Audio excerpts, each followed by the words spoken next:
My interest in Tudor history was sparked by a wonderful tutor.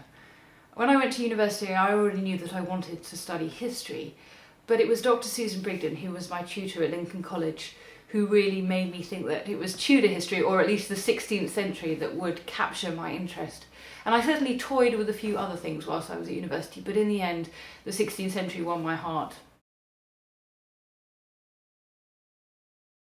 1536 was, I think, a crucial year in changing Henry from that young, good-looking and kind prince, he was known for being charismatic and generous and good-hearted, into the tyrant we all love to hate, the savage, capricious, ruthless king he later becomes.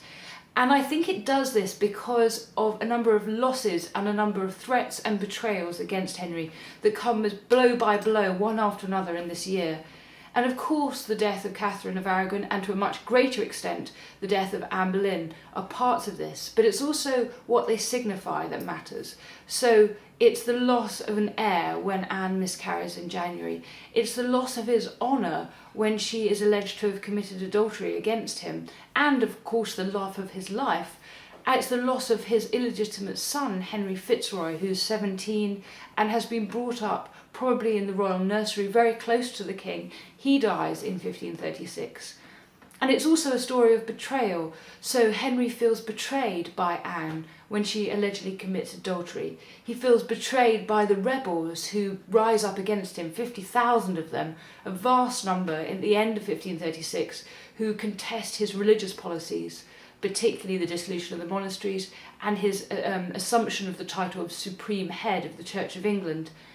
And of course it's a story of pain, because this is the year that Henry falls from his horse whilst jousting.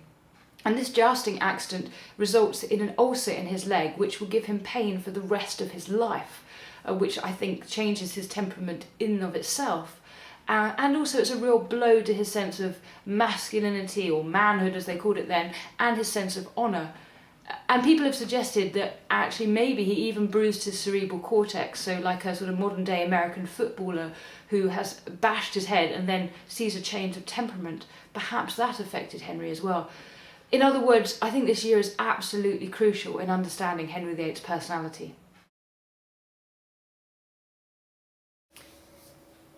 My favourite Tudor personalities, apart from Henry VIII, I think I'd probably say Catherine Parr.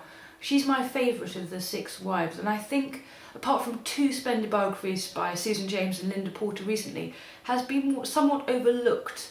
And she was such a fantastic character, a story of great romantic intrigue and peril and danger. She has 4 husbands. She only loved the last one, as far as we can tell. Despite having 4 husbands and surviving Henry VIII, which is a great achievement in itself, she goes on to have a child when she's in her mid-30s and then dies soon afterwards as a result. And she also is the first woman in England to write a book of prose in the 16th century. And so she just is a remarkable example, I think.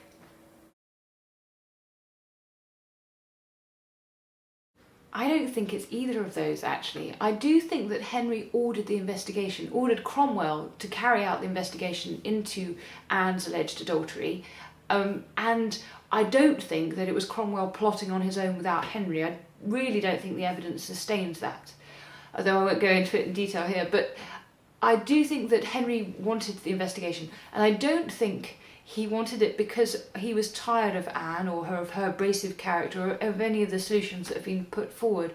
I think he did it because he needed to look into whether she was guilty of adultery or not, as was alleged, which was a very serious charge.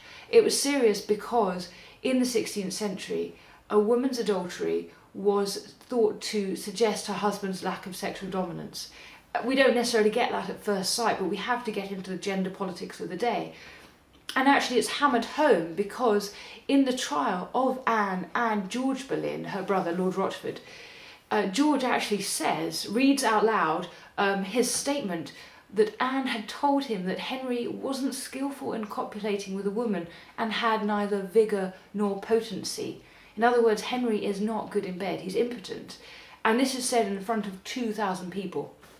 So there is this real association with adultery and a man's dishonour.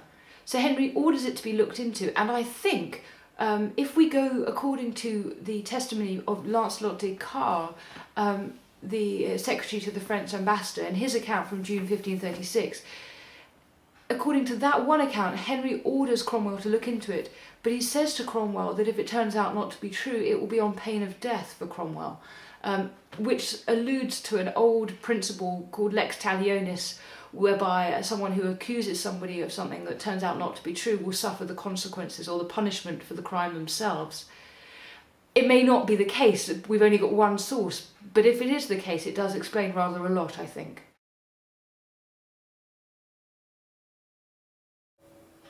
That's a very interesting question. I do think, actually, that Anne might have been spared if she'd had a living son. Obviously, she wouldn't have given birth in January 1536. She was 3.5 months pregnant. So by May, when, if she had been accused of adultery, if we assume that everything else had carried on the same, she would have been big with child. And I think it's very unlikely that Henry would have been able to turn his attention from the possibility of an heir and order his pregnant wife to be executed, whatever the evidence. I don't think that he would have had it investigated in the same way. So I do think it would have saved her if she hadn't miscarried. My favourite Holbein picture, well, can I mention two? I love the ambassadors. I just think it's such a wonderfully rich picture with that distorted skull at the front of it and all the paraphernalia of Tudor culture and art, music, astronomy sort of behind it, and the little glimpse that you can have of the crucifix behind the curtain. I just think it's a fantastic and really interesting picture. One can think about it for a long time.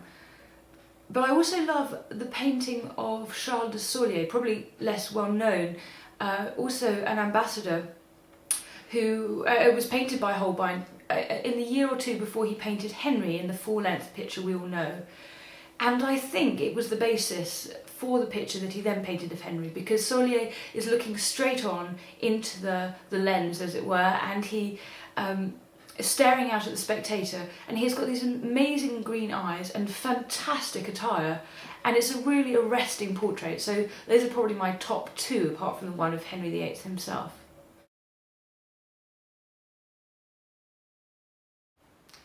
I was one of the lead curators on the plans to represent the Tudor palace at Hampton Court to mark the 500th anniversary of Henry VIII's accession in 2009. And so that meant working on a new visitor experience in the Tudor palace, everything from researching historic documents at one end to putting it very directly before the visitor at the other. So whether it's writing painting labels or being a sort of historical consultant on the films that we pitched there, or doing research on the council chamber. We opened Henry VIII's council chamber to the public for the first time. My role was really wide-ranging and absolutely fascinating, and really gave me an insight into how to communicate history to the public. I'm working on a book provisionally titled The Visitor's Companion to Tudor England, and it's going to be published by Avery in 2012, and it's looking at 50 sites across England where we have surviving Tudor buildings, or we have points of interest, but always something that you can go and see, somewhere where you can really walk in the footsteps of the Tudors, and something that will tell you something of the story of the period. So the idea is that as a whole, it won't just be a gazetteer, although it will be a wonderful gazetteer to go and visit these places, which amazingly no one's done before, but it also will be somewhere that can gather together many of the key stories from the Tudor period. So it's actually building on the work of something like On the Tudor Trail, where you're looking at the sites of Anne Boleyn, but looking at sites associated with all the key characters from the Tudor era.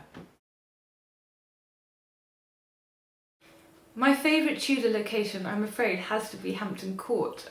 It's just such a splendid Tudor palace. It's so vast and so impressive, and I don't think you can ever get over the glory of the Great Hall, or the wonder of walking through the Tudor kitchens. I love it.